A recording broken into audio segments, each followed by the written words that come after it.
Hi you guys, welcome back to my channel. Today I'm gonna do a personal / juicy Q&A. I'm just gonna give you guys some life updates on some things and just answer some questions that you guys have had relating to the move and juicy things. And I just feel like I haven't done a good Q&A in a minute. They're some of my favorite videos to make because I can really just sit down and talk to you guys. I feel like I've been doing so many vlogs lately. If you like my Q&As and you want to see more talking, just open personal videos like this, feel free to give this video a thumbs up to let me know that you like them. By the way, I'll link what I'm wearing as far as jewelry and layers and stuff. I'll link all of that in the description box if any of you guys want to know where anything is from. But let's go ahead and start with this video. I'm excited to chat with you guys and answer your questions.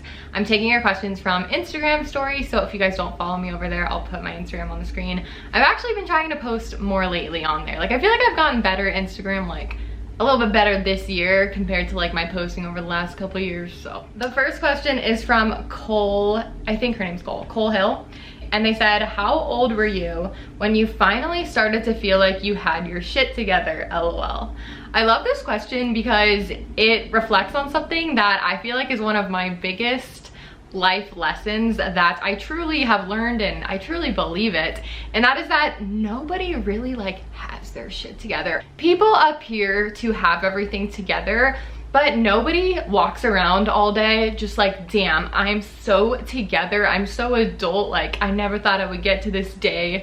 I finally woke up today and I'm a real adult. I just feel like it's all fake. But when you're growing up, when you're a kid or a teenager or in college, you think, at least I thought, that I was gonna get to this point when I'm 25 or 30 or that I just am a real adult. And you picture yourself in a house, maybe with a family, maybe married, and you're with a good successful job. And it's okay, you could have all that stuff and still just wake up every day and be another day, I don't really know what I'm doing, but let's just do it. I don't feel like I hit any age where I felt like I had my shit together. For me, it's kind of unique because I've been supporting myself financially and lived on my own since I was 18, since even before that with doing YouTube. So I guess I've kind of felt that way for a while in the sense of independence. If you guys can hear the beeping of the construction, I'm gonna be so mad because I really wanted to film this video. Please, construction men, give me 20 minutes. But if you guys can hear that, I'm so sorry. I just really want to film this video. I think everyone overall is just taking it day at a time and doing the best that they can. And there's not really a certain age that I feel is that mark for anyone, honestly. So don't stress about something like that. Just enjoy your life, honestly. At some point you'll wake up and be my life's pretty good. Maybe I don't have my shit together 100%, but who the hell really does? That's how I feel. The next question is from Bailey Green, and they said, why no TikTok? So I guess I've never actually addressed this question, why I don't have a TikTok, why I don't make TikToks. I think for me, I just didn't ever feel inclined to the platform. I do go on TikTok very occasionally. When people send me them, I watch them, and there's a lot that I like. There's a lot that I think are funny. But to be honest, it's not necessarily my style of creating. And that's not to say that I never will make a TikTok and I never will post TikToks. I do have one, but it's more of a private page where I just follow 10 or 20 people. I've never posted one. I have posted a few reels on Instagram. For some reason, I think I just that I already know the platform of Instagram for posting reels. So I'm trying to get better and maybe post a couple reels a month, but I do have some up. Unpopular opinion, possibly, but I don't like logging onto Instagram now, scrolling down my feed and seeing tons of loud videos. But it's just so many reels now, and I kind of miss just having a silent, calming scroll through my Instagram feed and just having Instagram be a little bit more of a less loud, immersive experience, if that makes sense. That's why I love Twitter. Twitter is quiet. Yeah, you can pull up a video or something, but for the most part, it's just reading and maybe pictures. Okay, the next question, I'm gonna keep this one anonymous, is my depression has caused my partner and I to not have sex for a long time. Any tips to get back in the saddle? We now both have performance anxiety. I love you. Well, I love you too, and I feel this is super relatable, and probably a lot of people and couples go through this at one point or another, whether it's related to mental health or just getting back into it, keeping the spark going. And that's why I'm so thankful for the sponsor of this video. And I knew you guys would have like sexy questions, so I knew this would be a perfect sponsor for this video, and that is beducated. So beducated comes from the words bed and educated, so like sex education basically. It's an online platform that anyone can visit to basically learn more about yourself, intimacy, your partner, your own body, how to please yourself, how to have better sex with your partner, and everything encompassing what intimacy means to you. I wanted to just share with you a little bit about the beducated course that I have been reading, which is Female Orgasm. And now, of course, I'm a female and I'm trying to get those O's whenever I can. So it's a great one to read. They have courses like cunnilingus, which is a fancy word for going downtown, and also squirting. So you can literally take a course to learn techniques for squirting. I'm doing the female orgasm one right now because I like to just learn about myself and my body. I've talked about this in some of my past sex videos before. I'll link some of my sex Q&As up here on the screen, but I had so much difficulty getting there for the longest time, like a really long time. I couldn't figure it out. If I had a resource like this, I feel like it just would have put a lot less pressure and anxiety on myself trying to get there with partners. So what I liked most about this course is that it actually gives you like personalized recommendations for techniques and positions to try and toys that are the best for being able to reach an orgasm if you haven't before. They're actually offering all of my viewers a free entire day to go on and read and access all of their courses. So you could literally go on and just read up on one, or you could read up on multiple for free, which is insane. And if you like the courses and you like what they're about, they're also offering you guys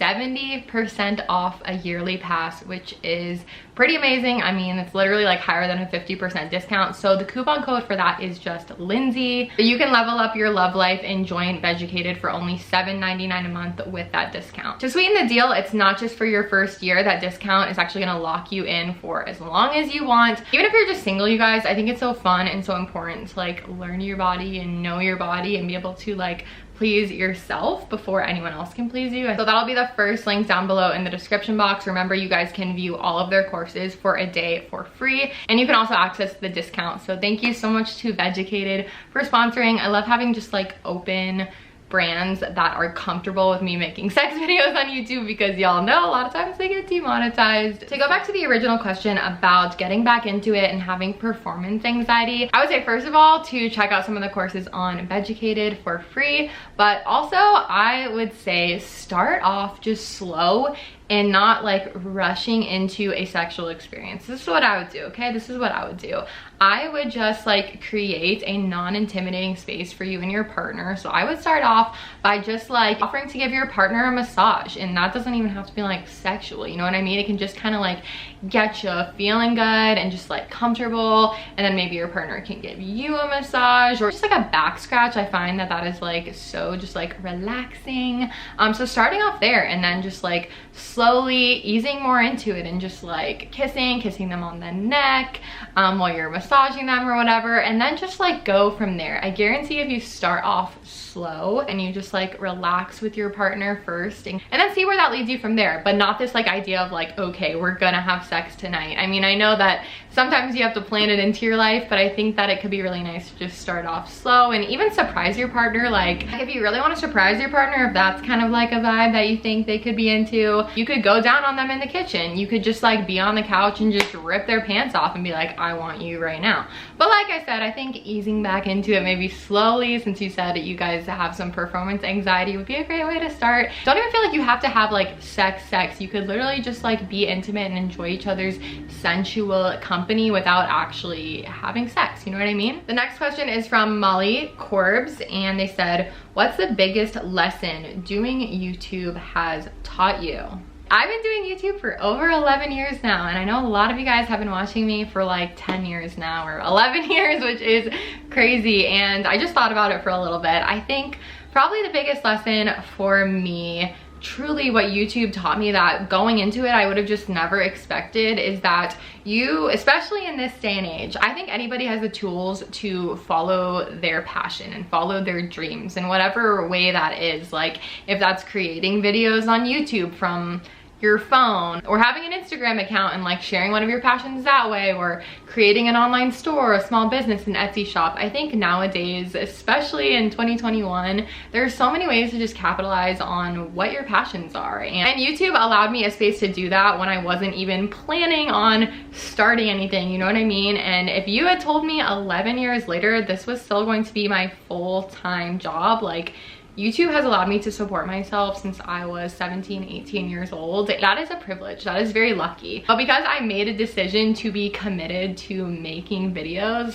when I was 15 years old and just like didn't really ever stop, other than, you know, a few months where I took some breaks, okay? I've been able to have my dream job. Like, I've been able to have meetups all around the country and even meet you guys in other parts of the world, and being able to have this connection through this platform is just, I don't know if that's like a lesson, but that's definitely like the biggest thing that I've gotten out of being a YouTuber, and I never take it for granted. I'm always in awe that I live this life, and I'm so lucky, and I love my job, and I really come to appreciate it so much over the last few years. Not that I haven't always appreciated it, but I think so much more in the last like few years. I'm just really happy with the audience that I've cultivated and the content that I want to be making. And I know that I'm not making content anymore that maybe I used to make. That wasn't fun for me to film, but I would just do it because like it would get good views or people would like it. Like, I really try to just make content that I actually really like and feels good for me. So thank you guys for just supporting that and just being cool. The next question is from Oat Livy, and they said, your most watched or kept up with YouTubers. I like this question because I feel like I don't talk about this a lot, and like, I love sharing YouTubers and content that I love. I'm the type of person that like, I religiously, regularly watch certain people. So my favorite YouTuber is Emma Chamberlain. Probably all of you guys know who she is. I mean, she's like literally one of the biggest YouTubers. I love her content, and I love how her vlogs have started to evolve over the past couple months when she kind of changed it up. I loved her content before, but she's one of my favorite creators because she's just so real, and her content doesn't feel intimidating or like this big production. And so I really like vlogs and stuff like that. Another one of my favorite YouTubers that is a long time favorite is Mark E. Miller. I started probably watching his videos back in 2013, like so long ago, and I never really fell off, but over the past like couple years I kind of stopped watching as much, gotten back on a train of just like watching most of his uploads. And guys, he is so good. Definitely check him out. Some of you guys probably know him too, but he's a great vlogger and also a really great filmmaker, and I just feel like he has a very interesting perspective, and his videos are something different than I usually watch. I usually watch a lot of female YouTubers and vloggers that make content similar to myself, and he does make vlogs and stuff, but he also makes super cool like short films, and he just is I think he's just a great personality. I'd love to meet him. I'd love to be friends with him someday if I ever go to Indiana. I watch Brooke Michio and Danielle Carolyn. I watch Miss Remy Ashton. I watch Ollie. I watch my sister, obviously. So those are definitely some of my most watched YouTubers that I can think of for now. Also, just another reminder to check out Beducated. The link will be below, and thank you so much to them for partnering with me on this video. The next question, I'm gonna keep this one anonymous just in case. They said, somehow make me feel better about being 20 and never been in any relationship whatsoever. So I feel like questions like this are super common on any type of like advice video or like advice podcast or something like that. And it makes me just be like, this was me, you guys. If this is you, and this is so many people's experience, it almost feels like if you didn't date anyone or like have a serious relationship in high school or like in the beginning of college or something, that you're like behind. But I honestly think it's so normal. Like, I didn't have my first boyfriend, like official boyfriend, until I was like 21, and I felt like that was late back then. But looking back, I'm like, I just like, it didn't line up. Like, what's the point of settling to date someone if it's not like the right person? I think this is so many people's honest experience. I would actually go out on a whim here and say that probably around 50%-ish of people, I'm just completely, I could be making this up, but I genuinely feel like probably around 50% of people didn't get into a relationship until they were 20 or older. I think something to hopefully make you feel better is just like, you haven't settled for somebody. You haven't just like dated to someone to say that you've dated someone. I think a lot of times people probably do that. Like, date someone out of loneliness or just date someone all the time. Like there's those people that are just back to back to back. I think you have to be able to be with yourself first. And trust me, 20, that's not old. That's 20, I know it might seem old to you, that's not old in the sense of like, oh, you're not gonna be with someone, you're not gonna find someone. Trust me, your life experiences and the people that you meet and the things that you say yes to, that is what's gonna lead you to meeting people to date and to be friends with. And saying yes to one thing to another is going to lead you to something that you're like, holy shit, that one decision led to this. It's so crazy when I think about my life in terms like that, in terms of like when I moved, deciding to move to Idaho and then meeting my best friend, and then eventually my best friend a couple years later introduced me to Jared, who's my current partner, and now we're moving in together. And it's like, if I had never dated my ex and moved to Idaho, I would never have met my best friend. I would never have met my partner that I'm violently in love with. I would never be moving in with him. Like, so I got a little off the question here, but trust me, you're gonna have those experiences. Like some people meet their person when they're 15 years old, you know what I mean? Some people meet their person when they're 50 years old. Some people probably later than that. Just don't settle. I know it's hard though when you feel like you've been single forever. I know it's not like an easy feeling and you just like want someone there, but trust me, this is so much more normal than you may think. This question is from Gray Serve, and they said, do you still have your nip piercings? If not, why'd you decide to take them out? Love you. Okay, so I did want to address this because I've only talked about my nipple piercings in, I believe, one video, and I'll link it up here if you guys want to watch it. It's my tattoo and piercings story time and experience. I also talk about regrets and things that I wish I had done or known before. I talk about my nipple piercing experience and like the pain and like going to get them done in that video if you want to hear about like the actual like experience of getting your nips pierced. But I loved mine. I got mine in 2016 and I had them until the summer of 2018. I actually didn't make a conscious decision to take them out. And this sounds weird, but they fell out over the summer at a music festival. Of course, I would lose my nipple piercings at Electric Forest 2018, but that is my life. That is my story. And leading up until that, I had been changing out the jewelry on my piercings for the first time ever, which honestly, I don't really recommend, like, unless you go to a professional, because mine started to get like a little bit painful and like almost infecty, like when I started changing out the jewelry myself. So I just kind of wish I had kept in my original like sterling silver or whatever that they put in, because I never had any issues with that. So it sounds weird that they like fell out, but it was basically like a nipple piercing is like a bar that goes through your nipple, and then it's like two like balls that go on it. This sounds weird, but like that's what it looks like. So I think the little balls that were on there just kind of got like loose, and then the bar kind of like flung out or something like that. I got home from Electric Forest and I was like, I don't have my nipples pierced anymore, and I just let them close up, because like I said, up until that point they had kind of been annoying me a little bit. They had been a little painful since I started changing out the jewelry. With that being said, I miss them every day. I'm actually very shocked I haven't gone and gotten them pierced again, because it's been 3 years. I think about it all the time. Like, it's not like a daily thought, but all the time I'm like, oh, I want to get my nipples pierced again. Like, I actually do. So if I do it, I'll let you guys know. But I actually really recommend nipple piercings, like if you want to do it, you know what I mean? Like, I loved them. I had like smaller boobs back then. My boobs have grown a little bit because I've been on birth control, and I was just like, I was a late bloomer. Like, my boobs didn't start like growing more until I was like 23 or something like that, or like maybe even 24. Like, they've definitely been their biggest over the past like 2 years. But before that, when I got my nipple piercings, my boobs were significantly smaller, and it made me like love my boobs so much. I thought they looked so much better with them, and it was just really fun to have them, because it's like one of those sneaky piercings that no one really knows about it unless you like are naked around them. So I was really the only one that would like know about my nipple piercings, unless, I mean, I wasn't, because they would like show through tops when I wasn't wearing a bra, but like whatever, it's kind of keep people guessing, you know what I mean? This question is from Lizzie Berwick, and they said, what made you more ready to move in with Jared versus past relationships? I got a few questions like this, like, how did you know that you were ready? So I think the simple answer to this question is I never wanted to move in with anyone in the past. Jared's the first person that I've wanted to live with. Yeah, I mean, I'll be straight up. In my past relationship, I never actually wanted to take that step.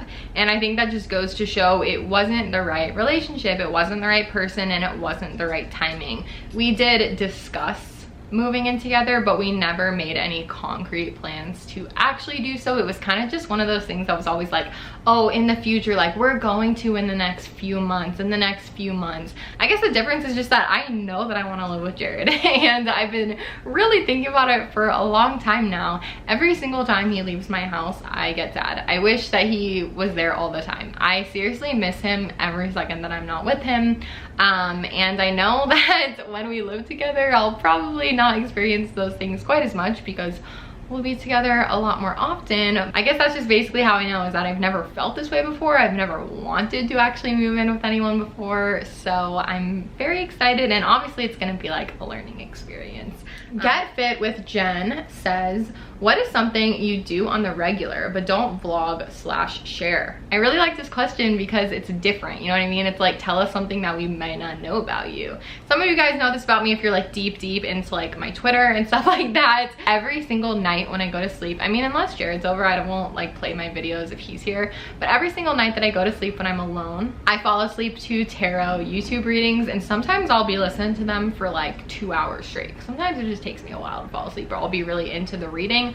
I'll link some of my favorite channels down below. Probably one of my favorites is Baba Jolie. She has a crazy name, but she's amazing. She does really long, detailed readings. Also, Secret Tarot, I'm almost positive is her name. And then let me put you guys on right now. If you're into like a funny, sassy vibe, and you're also into like tarot YouTube or you want to check it out, Tyler's tarot is so funny. He honestly is one of my favorites, but I don't watch him that much anymore because I won't lie, his readings are better if you're single. Like, I used to watch him all the time when I was single. If you're in a relationship, he even says this on his channel, his readings don't really apply to you as much, so I don't watch him as much anymore, but he's still so funny and entertaining. So yeah, I have a lot of tarot YouTubers that I watch, and I feel like I never talk about that. I don't even really know how to explain tarot other than it's kind of like the universe and astrology. If you're into astrology and spirituality in the universe and you believe in like signs from the universe, then you would like tarot. If you don't like that stuff, you would not like tarot. But there's so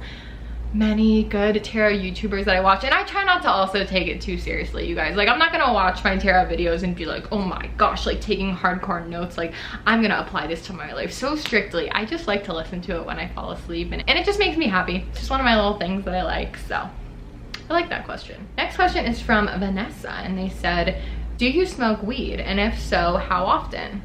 I feel like I haven't talked about this in so long. I actually do not smoke weed anymore, not in a complete 100% no way. Like, it's not like that. I've just accepted the type of weed smoker that I am, you guys, and it is a social weed smoker when I am like at a music festival or at like something with friends. I only honestly want to smoke weed before bed, or if I'm like in the crowd at a music festival and I'm trying to get like a little elevated. But other than that, I've really realized that I don't like to smoke alone. I don't really like being actually high that much.